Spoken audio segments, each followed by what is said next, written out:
today we just we had to finish in a rush because the bell went. But we're at the point where we were talking about how to care for a friend. So I'll just go from the beginning of that part. I don't want to go into too much detail about this because we had talked with Paul Dillon, but I will mention some key techniques which are useful in sobering up a drunk person. If your friend is devastatingly drunk, when I say devastatingly drunk, I mean absolutely smashed. Like they can't even say their name; they're just completely not well. And you can see they're going to be sick. Try to care for them before they pass out or throw up, just to ensure that they can sober up while awake. This makes it easier for you and everybody else to care for them. The chair test invented by Paul Dillon is designed to see whether you need to call for an ambulance and care for your friend. A basic summary of the process is sit the person in a stable chair, not a chair like this, obviously, like chair hard back, no arm rest. See if the person can support their head, so not doing this or this or this. And ask them a simple question: what's your name? How old are you? What's the day today? Stuff like that. And are they speaking English? So that they're not speaking make sure that they're speaking English or some other language, if they're Spanish. If the person is not capable of supporting their head, call an ambulance. And if they can support their head but can't speak, or just give them a bottle of water and try to get them sober up. If a person is drunk and unconscious, call an ambulance immediately and position them straight into the recovery position. That's the recovery position. So hand supports head so that your head isn't leaning to one side, and your knee over your body so that you don't roll over onto your stomach and end up suffocating yourself. When getting somebody sober to sober up, give them water and tell them not to drink. Tell them to drink at their own pace. Don't ever force them because they can be because their water point or liquid the water point in their body can reach a critical level, which can actually lead to water drowning within the body.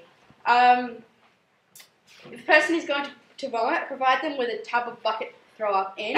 Do not take a person into the toilet because if they pass out or trip, they could hit their head and seriously injure themselves.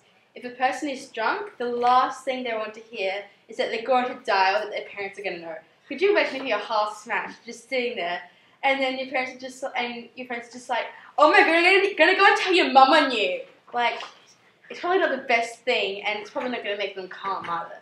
So, try to reassure the person by saying positive phrases this way the person won't feel as vulnerable and won't be so emotional during the hangover process. Now to a special part of the presentation. The best advice I can give you at this stage is to delay drinking until you are older. But if you choose to drink, do so responsibly. Nothing is wrong with saying no. If you don't feel comfortable or don't want to drink, tell the truth. There is no harm in not wanting to harm your body. Makes sense. If you don't feel confident enough to openly state your unwillingness to participate in the activity because of personal or social reasons, I've come up with a list of excuses which you all could use to avoid consuming alcohol. So, do you want to drink? I'm allergic to alcohol, sorry. Do you want to drink? Nah, I got swatch tomorrow, mate. Do you want to drink? I was smashed last week, so I can't get smashed again this week. It's just bad. Do you want a beer? My parents found out I drank last week. If they catch me again, I'm grounded. And that's not fun. Well, I've never been grounded.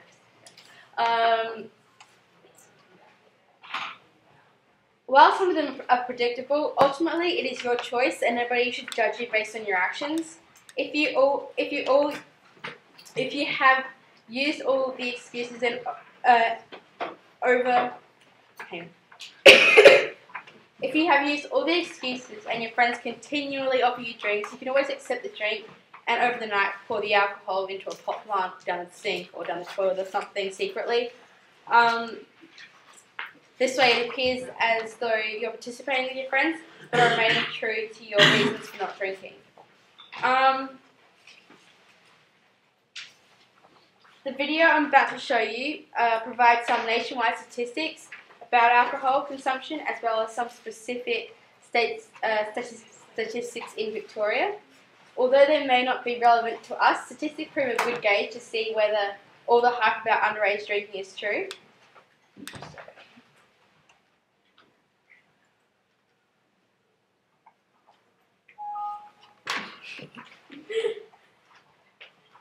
What do you mean?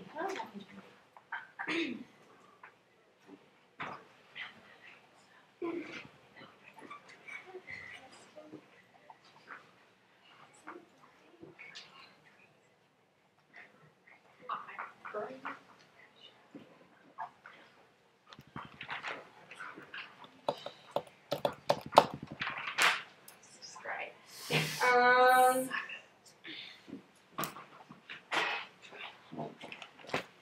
Well, the video I was going to show you had some statistics, basically on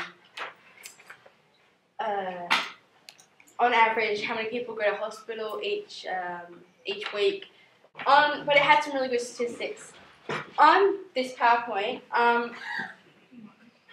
these are some statistics gained from data. It's like a drug organisation that's nationally renowned. As you all can see, the percentages for young drinkers aren't actually that high. So if you think about it, 60% of all young people don't actually drink, or 15-year-olds that is. And as the age increases, the percentage decreases.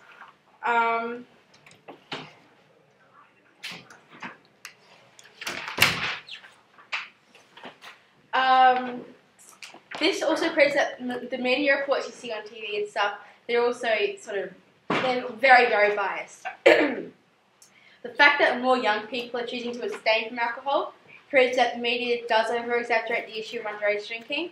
Yes, I think alcohol consumption is an issue, or underage alcohol consumption is an issue in Australia, but compared to other countries and the statistics, it isn't a severe pressing issue which needs to be resolved immediately. So to summarise, I want to tell you all to walk away from today with 3 points of information. It's okay to say no. Alcohol can be harmful in the short and long term. And the chair test. Now, just go over that for 10 seconds. Just think about it. No, say no. It can be harmful in the short and long term. And the chair test. Daniela, what's point number 3? Chair test. What's point number 1? What's the point number 1, Lexi? Talking. Say no. Chair test. No. Yeah. I hope today has provided you with some insight into the effects of alcohol and what to do if posed with an unpleasant situation. I'm not saying not to drink because realistically, at some point in our lives, we all will consume alcohol. I know I've tried the wine in church. I don't know about you guys, but that wine's pretty nice. Yeah, I know. But on a serious note, all I'm suggesting is to drink sensibly. Thank you for your time, and we'll leave you with this final thought. Some people see alcohol as a friend, something you can turn to when you need to be consoled. But let me tell you, alcohol is no friend. Thank you.